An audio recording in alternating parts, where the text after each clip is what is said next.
Hello everyone. In the fourth video of this BP problem solving series, I will discuss the problem named Python indentation. This problem is taken from a Codeforces Div2 contest and is rated 1800. It is a good example of how two-dimensional dynamic programming can be used along with an optimization, and this optimization will come handy in solving other DP problems. So let's look at the problem statement. So we are given that in the language Python, code blocks don't have curly braces to mark their beginning and end. Instead, they are defined by their indentation. So in this problem, we are considering a simplified subset of Python with two types of statements. The simple statement denoted by the character S and the for statement denoted by the character F. So the simple statement is written one per line and the for statement consists of several other statements. So you can think of the for statement as a compound statement in which each statement is indented at one level further than the F character. A for statement basically consists of a header which starts with F and a loop body in which the block of statements is indented at one level further than the F, and the loop body can each be either of a simple statement or of a for statement, and they can't be empty. So we are given a sequence of statements without the indentation. So basically we are given n characters. Each character can be S or F, and we need to find the number of sequences of valid statements. So basically we need to count the number of valid indentations of these n characters. So in the first sample test case we are given n is 4, and the 4 characters are simple, for and simple. So basically the order of these is fixed, and there is only one possible way to indent the program, which is simple, for and simple. In the second test case, we are given that these are the n characters and n is 4.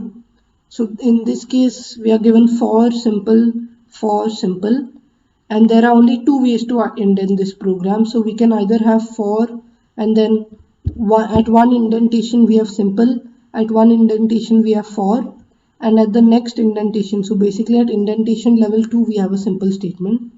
And the second way is this for is at indentation level 0, this simple statement is at indentation level 1, this for statement is at indentation level 0, and this simple statement is at indentation level 1. So the key idea for the full solution is that we need to figure out the variables which change. So in this problem, we know that the two things which we should have in our DP state is the current index I, or the current position I. So the position in the sequence of n characters, that's the first thing which is variable. And the second thing which varies is the indentation level, the current indentation level. So let's say that this is L. L is the current indentation level. So these are the two things which vary and which we should include in our DP state.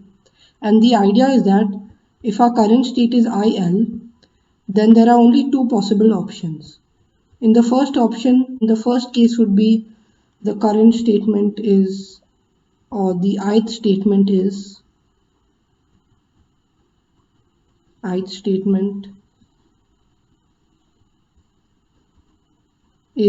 an F. That's the first case. And the second case is that the current statement is,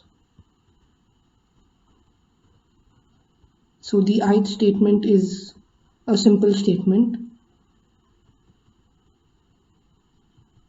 So in the first case, we notice that always we go to the next statement. So in both the cases, the next statement would be I plus 1. I would just increase by 1. And the indentation level in the first case would increase by 1. This is because they have clearly mentioned that a for statement needs to have the block of statement indented one level further than the header of the loop. So that basically means that if the header of the loop is at indentation level L, the header of the loop is at indentation level L, then the next block of statements must be at indentation L plus 1. So that takes care of option 1. That was simple. But in option 2, there are multiple possibilities. So the first possibility is that we remain at the same level. The second possibility is that we go to L minus 1 and so on all the way we go up till level 0. This is because consider that we have a big statement in which there's an S, then there's an F, then there's an F, then there's an S, and if there's an F, then the next should be at indentation level L plus 1. So if there's an F, S, S, S, F, S. So you notice that if the current statement which we need to insert is an S, then the next S can come either here, or here, or here, or here, or here, or here. So that's the intuition behind why the next state would be I plus 1 comma L, or I plus 1 comma L minus 1, or I plus 1 comma L minus 2, and all the way up till I plus 1 comma 0. So let's use this idea to define our dp state to be dpIL is the number of ways to indent the program if we are currently at the ith statement and the current indentation level is N.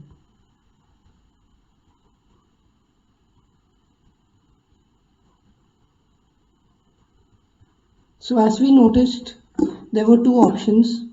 So in option 1, we would have, if the ith statement is an L, so let's put, so if statement of I is an L, is an F, then our dpIL would be dp of I plus 1 comma L plus 1. This is because we have no option. The next statement must be at indentation level L plus 1. However, we notice that if the statement of I was an S, then our dpIL would just be the sum of all those possibilities. So dpIL would be the sum of dpi plus 1L and dpi plus 1 L minus 1 and all the way up till dpi plus 1 0. This is because these are the next possible states, and all these states are exclusive of each other. That means that if the next indentation level is at L, then it can't be at L minus 1 and so on. So we add all these possibilities. And our base case would be dp of N and L for all L going from indentation level 0 to indentation, so to the maximum possible indentation level. So I think that would be N plus 1 or N, it doesn't really matter. dpNL would be 1 for all the possible indentation levels, and this would be our recursive case. So this is the base case, and that's the one on top is our recursive case.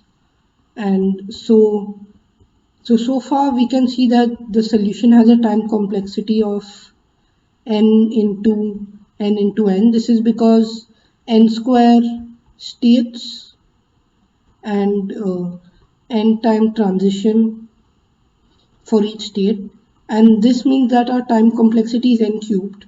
However, since n is less than or equal to 5000, we need an n square solution. So that's why we need an optimization. But before that, I'll just code this up so that you can understand whatever I've done so far, and then I'll explain the optimization. So first we have a vector of characters because the statements are essentially characters, and I also initialized a dp array of size n plus 1 and n plus 2 because the max indentation level can actually be n or n plus 1.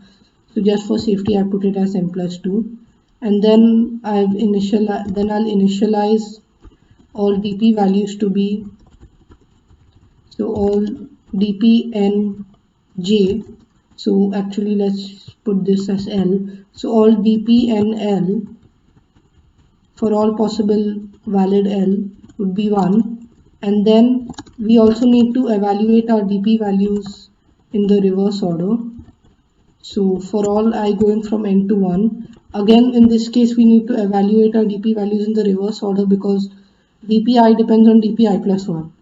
And then for all the possible indentation levels from n to 1, so all L going from n to 0 actually, because we are considering that the first statement is at indentation level 0. We would do, if the ith statement is an F, which is a compound statement, then dpij would be dpi plus 1j, because the next statement onwards must be at, dpi plus 1j plus 1, because the next statement must be at indentation level j plus 1. There's no option over there. But over here we have, we are doing dpil, not dpij. And then over here we have, for all possible j going from L to 0, we would need to sum up dpi. So dpil would be dpil plus dpi plus 1j. And the reason why we add dpi plus 1j is because, as I've shown over here in the whiteboard, that dpil is dpi plus 1l, dpi plus 1l minus 1. And that's why we would loop for all j going from L to 0. And we would have dpil is dpil plus dpi plus 1j, and we would need to take it percentage modulo 10 to the 9 plus 7, because the number of statements can be quite large, the number of possible sequences can be quite large, and that's why we need to output it modulo 10 to the 9 plus 7. So that takes care of the computation of the dp values. And I forgot to mention this, but the final answer would just be dp of 1 or 0, because the final indentation is the first statement is the first statement, and we start out at an indentation level of 0. So that's why our final answer would be dp10. And there's one small mistake which I did is I goes from n minus 1 to 1 actually, because the base case would be dpn L is 1, and then for all the other statements we would evaluate dpi, and the final answer would be dp10. And the problem with this solution is that the time complexity is n cubed. So I'll not submit this solution, or actually I'll just submit this to show you that it gives TLE, and then I'll show you how we can optimize this code. So as you could see, this code gave TLE on test case 5, and hopefully it's correct. I mean, it most likely is correct because it gave the correct answer on the first 4 test cases. So let's optimize our code a bit to make sure that it runs in n square time. So the idea is that since we are computing sums on dpi plus 1, so basically what we are doing is dpij just stores sum of dpi plus 1l, dpi plus 1l minus 1 all the way up till dpi plus 1 0. So let's store prefix sums based on the next set of dpi plus 1 values. So instead of storing prefix sums, which would take a bit more space, I'll store a running sum. So the first thing which I need to change is that I need to make this go from 0 to n. I need to make the indentation level L go from 0 to n. That's the first thing, because when we are computing dpil, we need this logical order of L to 0. So that's why let's store a running sum. So the running sum would always be incremented by dpi plus 1l, and we would take the sum under modulus. Now, since the variable sum stores dpi plus 1l plus dpi plus 1l minus 1 plus dpi plus 1l minus 2 all the way up till dpi plus 1 0.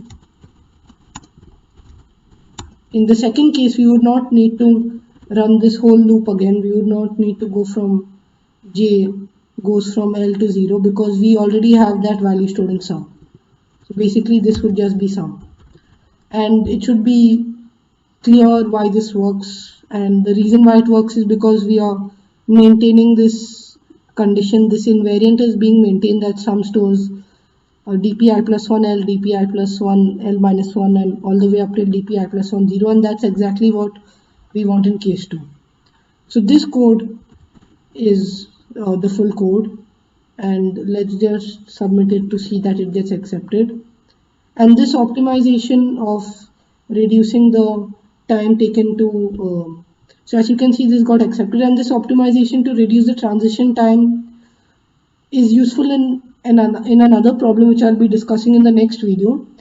And the idea was that we would maintain prefix sums, or in this case we would maintain a running sum on the next set of values, and that would help make the transition time O of 1 instead of O of n. So this transition time is O of 1 instead of O of n.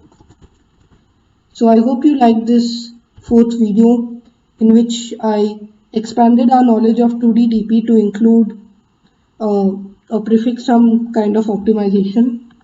And thank you for your time.